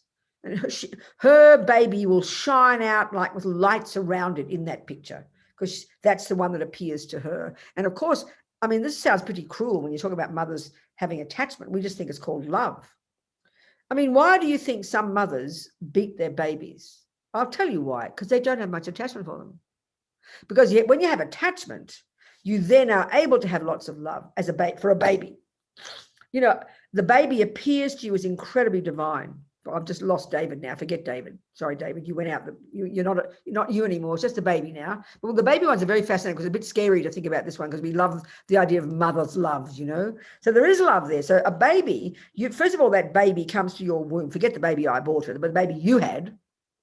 There's a strong karmic connection between you. Same with David and me. A powerful history we've got with each other. We must have if we're in love with each other. So the baby in you, which is another different discussion because it's it's an interesting one. There's a strong karmic connection, a strong history with me and my mum, let's say. So I ran like a magnet to my mother's womb. So there's a strong history between us already. And then because of this relationship, she is the mother and me as the baby, then she has this incredible, first of all, attachment. Most mothers and fathers, whatever, have unbelievable, when they see that baby and they bliss, you know, the bliss that mothers, I hear about it. I've never had a baby. They bliss out. That baby appears like some jewel. Some fathers, they say, from the second they saw their baby, the entire universe changed because there's karmic connection between you and that baby. And then because it's a little baby and you've got responsibility, there's a karma there, but you've got this and then love comes along, masses and masses of love. Now, what is love? Love is when I see David, I want David to be happy. Love is the purest experience. It's a virtue. It is not delusional. But because it's always mixed with attachment, we can't imagine having it without attachment. This is the point. And our trouble is, you know, we only love. The definition of love is may you be happy. It's one of the main virtues. It's a delight in someone else's happiness. You see a person happy. When you've really got love, and you've got it for everybody, you just see a child playing or an old guy walking down the street and you'll be happy for him. You'll love him. That's love. That's being happy for somebody. That's the meaning of love, people. Don't make it any other thing. That's the meaning of love. You see someone who's happy and you delight for them. That's love. But we really talk about love only when it's mixed with attachment, for our baby, for our boyfriend. And we're completely conflating it with attachment.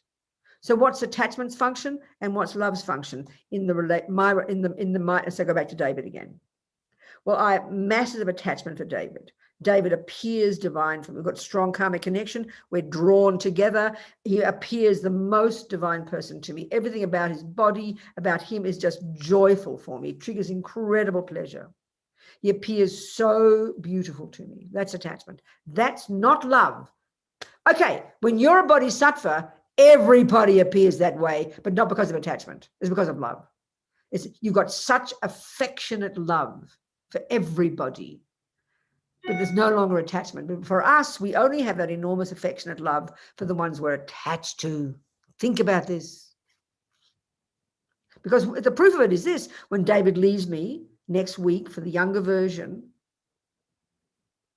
I will see, as I said, my eyes will see the same person. But what happens to the love? The love will be turned off like a tap. Because suddenly this object of my love, which is seen through the lenses of my attachment, my hunger is getting what it wants. When David is looking at me with incredible love and kindness and stroking me and giving me things and reaffirming me and adoring me, this is incredibly powerful. That's when attachment really gets what it wants. When a person looks at you as like you're an angel. This is the most joyful experience of people when they're in love. That comes from attachment, people. That's attachment's function. That's why it's so shattering when David gives me up or cheats on me. It's devastating because he stopped giving me what my attachment wants. He stopped stroking me. He stopped adoring me. He stopped looking at me like I'm an angel. This is a hugest attachment. That stopped. So suddenly my love turns off like a tap. If I'm a bodhisattva, even if David punches me, my love will never stop because it's genuine love that is no longer polluted by attachment. This is the point about the attachment. So attachment is this emotional hunger for many things, objects of the senses, for anything. Attachment is limitless in its capacity to hold on to something and make it delicious. But the deepest attachment, which is what I'm applying here, is the one to be approved of and adored and seen as a nice person and stroked and praised and approved of. This is an enormous attachment. And when you get that from your boyfriend, it's like that's the biggest joy you can even imagine. So, of course, it's easy to want David to be happy when he's stroking me and praising me and approving of me, because my attachment's completely getting everything it wants. Then love is easy, but it's unstable love, as Lama Zopa says, because it's based on attachment. That's why you turn it off like a tap and it turns into hate once he leaves me, because of the presence of attachment. So love, when we separate love from attachment, it's really quite distinct. It's the delight in someone else's happiness. It's got nothing to do with you. You're not factored in at all. Attachment factors me in completely to David because he's approving of me. He's giving me what I want. So I'm prepared to want him to be happy. In other words, our love right now is pretty contingent on whether or not he makes me happy. Mothers won't give up their love usually for their babies, even if the child, as they get older, they reject the mother. But very rare for people to keep wanting their ex-husband and ex-boyfriends to be happy. Some do. It's not bad. So love is the delight in someone else's happiness, the wish that they be happy. And then eventually, when you're really a bodhisattva, the wish to find the ways to make them happy. Love, that's love. But for us, mostly, it's only what we only have love for the people we're attached to. That's pretty much it. And that's why we conflate them. But it's so important to see them as different. They're different states of mind. Completely, like, as we say in England and Australia, they're like, maybe in India too, because you're English, they're like chalk and cheese, completely different, you know. So the key function of all the delusions is that they're eye-based. They're neurotic, eye-based. They're necessarily not,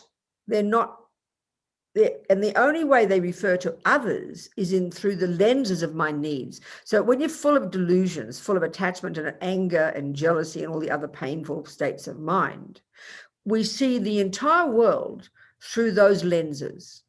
So therefore, we only will like those who satisfy my attachment, and we won't like those who don't satisfy my attachment. And what about the rest? That's the third category. That's friends, enemies, and strangers. We'll talk about this next week when we do the Bodhisattva path. Friends are the object of attachment. Enemies are the object of aversion.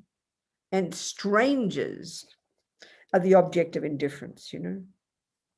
So we adore the friends, we can't stand the enemies, and we couldn't care less about the strangers. We'll discuss all this next week in the Bodhisattva path.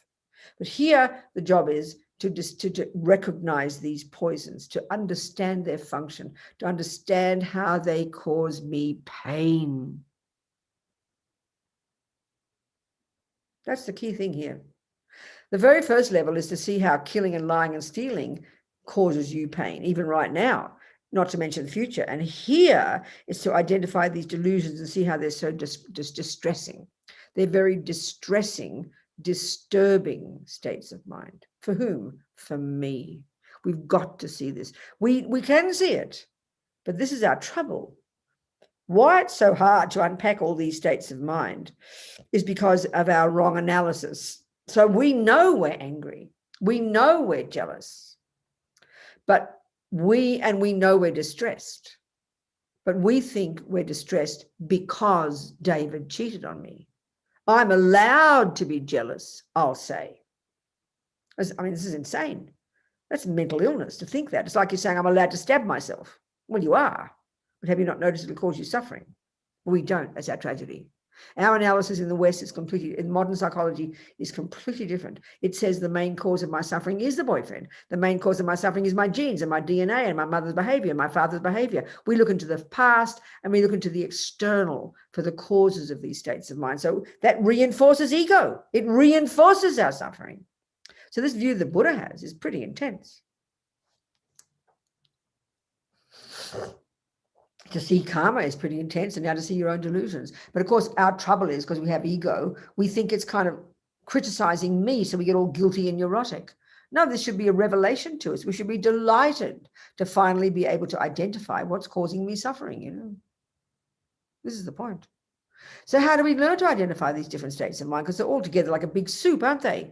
You can't tell one bit from another. It just takes time. First, you have to study it, know the difference theoretically between the delusions and the virtues, and then every day of your life. You know, this is where is she? Shamila's point. Shamila's point before. The more conscious you become of your mind, the more conscious you are to notice, oh, that's jealousy, or there's anger, there's depression, there's anxiety. But you've got to catch it as soon as possible. Otherwise, it just develops into strong habits, and before you know it, you want to kill your boyfriend or kill yourself. And that's also the reason why it's so hard for us to see these different states of mind, because we're looking on the outside. We're looking in the wrong place for them. We're looking in the wrong place for the cause of suffering. You know? So it's quite subtle, Buddha's point, quite precise. And so you can make a huge, you've got to make a big turn in your mind to start looking inside instead of only outside. It's huge. So 15 minutes to go. You've got to ask me some questions. Come on. Venerable, I have a question. So it's a personal question. Generally, what happens to me when I'm doing someone's help, or just feeding a hungry dog, maybe as simple as that.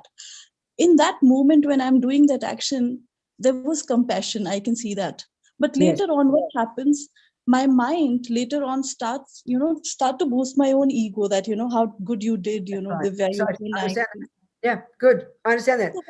I understand. It's a good point. It's a really good point. It's a really good point. So this is the tricky part. We get very caught up in this and get very negative about ourselves and very critical.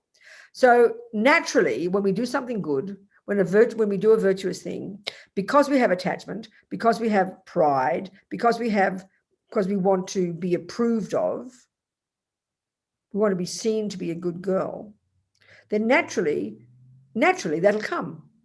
That's why when we do a bad thing, then naturally we'll say, I'm a bad person. So it's the opposite approach. When you do a good thing, then you over-exaggerate the goodness and you become proud. When you do a bad thing, and then you over-exaggerate the badness and you become low self-esteem. Can you see my point? They're both the same function. You get that point so far? Yes, yes, I do. Who's talking to me? Who's the person talking to me? Oh, it's Divya. Yes, Oh, good. So you see, this is the natural one when we have delusions. So we run back and forth between these, and we feel like paralyzed. We think, what am I going to do with this? I can't even do a good action without feeling proud, and I can't do a bad action without feeling like a crummy person. But this is what we have to do to change as Divya. So that's why regret in the negative ones is a wholesome view to go, I did do this, but it's okay, Divya. It doesn't define me, sweetheart. You say to yourself, that negative action does not define the whole of me, but I did do it, and I do want to regret it, and I want to change it. So it's a healthy attitude towards it. You don't get guilty about it. Now, exactly the same with when you do a good thing.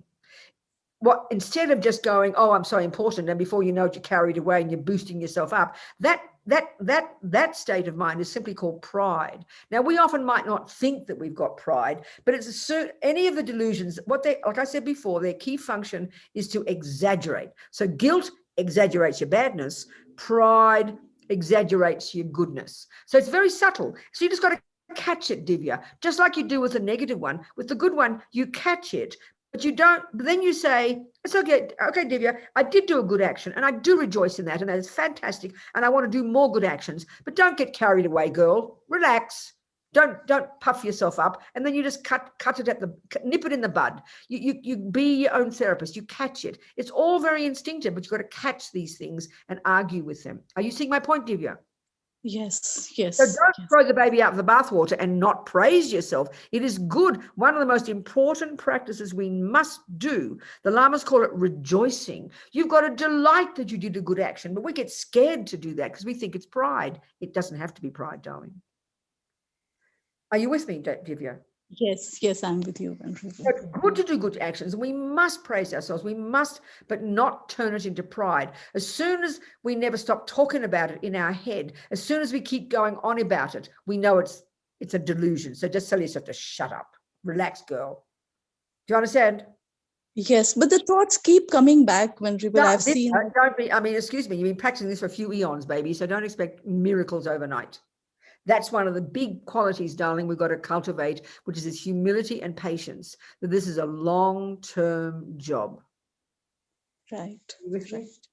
It's a long-term job, darling. The level of subtlety at which we can do this job for Buddhism is quite profound. So we've got to be very humble and patient with ourselves and know that these thoughts are very ancient and so that's why we just have to slowly be reasonable with ourselves, do a bit of practice every day, do some purification every day, and slowly you build up. Slowly something changes. But to have expectations that you should be better than you are, that's one of our worst crimes against ourselves. That's one of the main reasons people get upset and depressive with their practice, because they think they should be better than they are. This is really wrong, darling.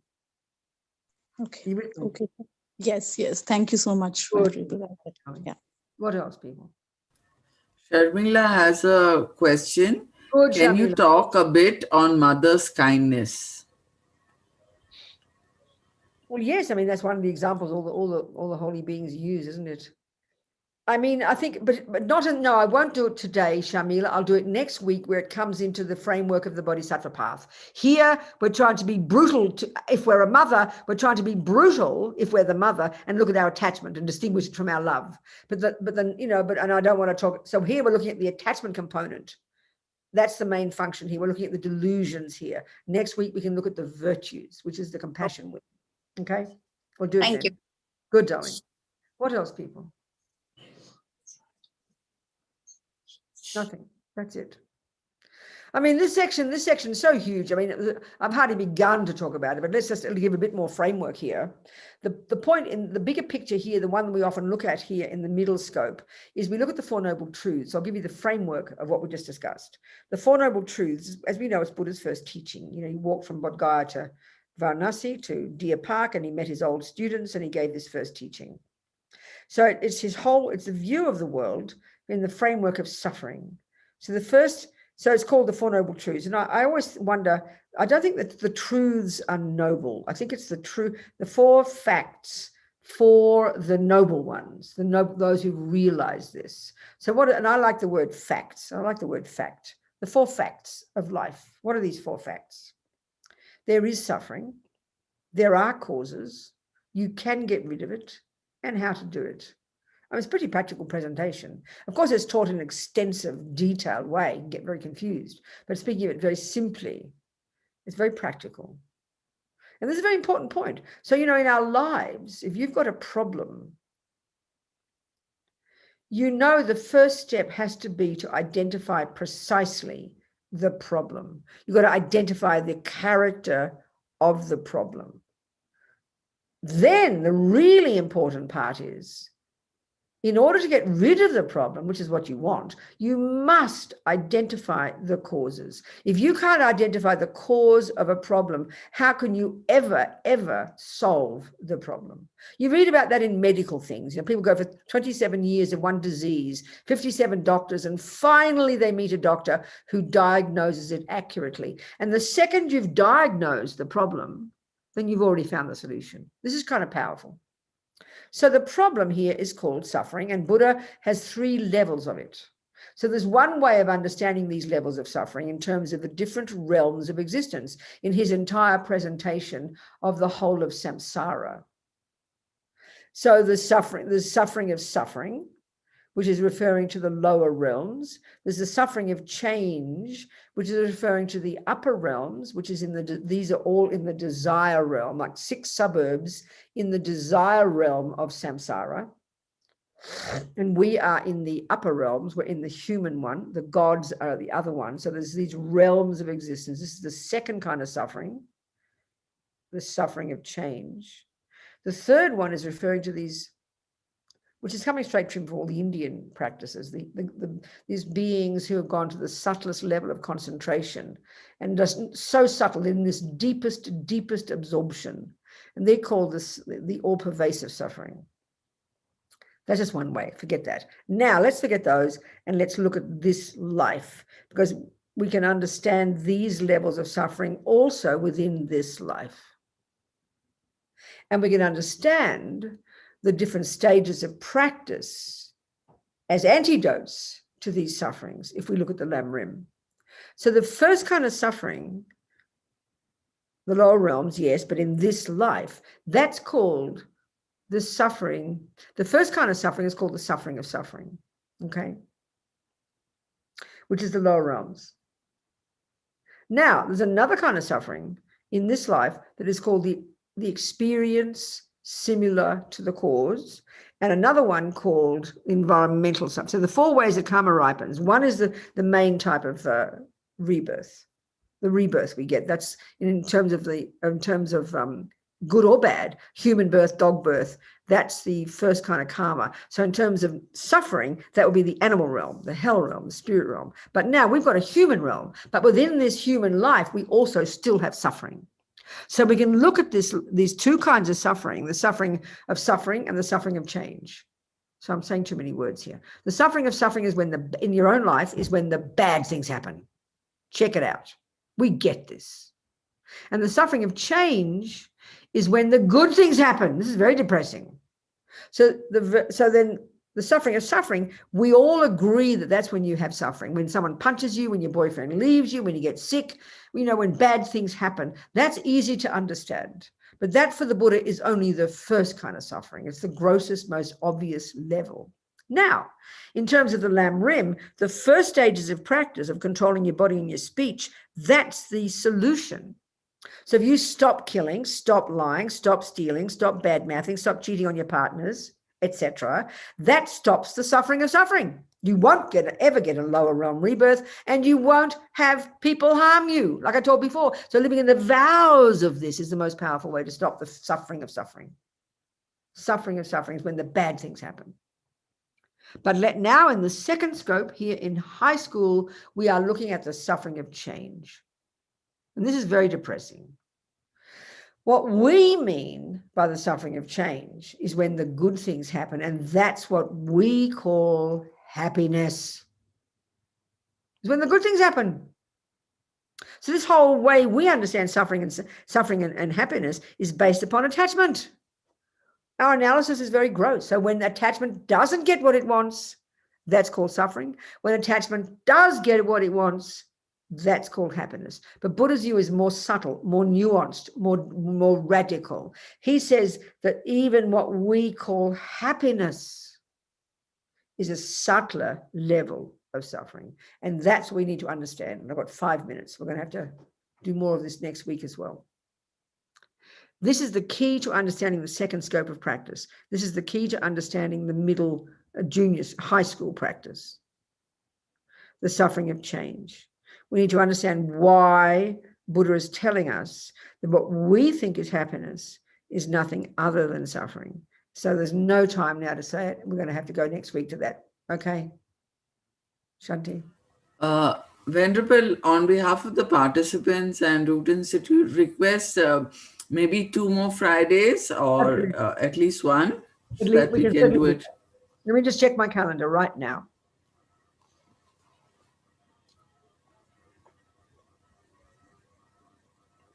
Well, I can do one. We can do, see how we've got next week booked anyway, haven't we? Yes. So I can certainly do the 5th. Yep, I can do that.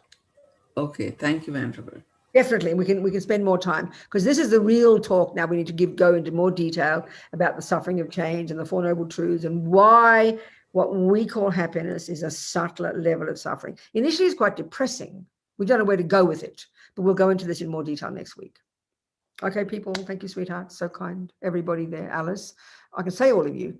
Anis, Lena, Maya, I don't know if it's your first or second name, I don't know, but never mind, Maya. Alice, Aline, Dinara, Aline, Divya, Monica, Stella, Adela, David, Sharmila, Amit, Mervy, Karina, there's Ayla in Scotland, and there's Robina, all of us. Thank you, sweethearts. Jang Trup Sem Tok Rinpoche, Ma Ke Panam Ke Guchig, Ke Panyam Pa Me Pa Yang Gong Ne Gong Du Pel Bao Shog. And maybe, and we, all these seeds we planted, here we go, yeah, do this first one. Due to the merits of these virtuous actions, in other words, due to the virtuous karmic seeds that we have planted as a result of listening to these teachings, may I quickly become the Buddha, and lead every single suffering living being without exception into that enlightened state. And then may the supreme jewel, bodhicitta, this amazing aspiration to only want to benefit others and become a Buddha, we'll do that in 2 weeks, that has not arisen in the minds of others, may it arise and grow, and that which has not arisen in the minds of others, may it, that which has, may it increase more and more. That's it. Thank you, darling, so much. Thank you so much, Khan Shanti, for organizing all this. Thanks, everybody. Much love to you all and your questions. Thank you, Venerable.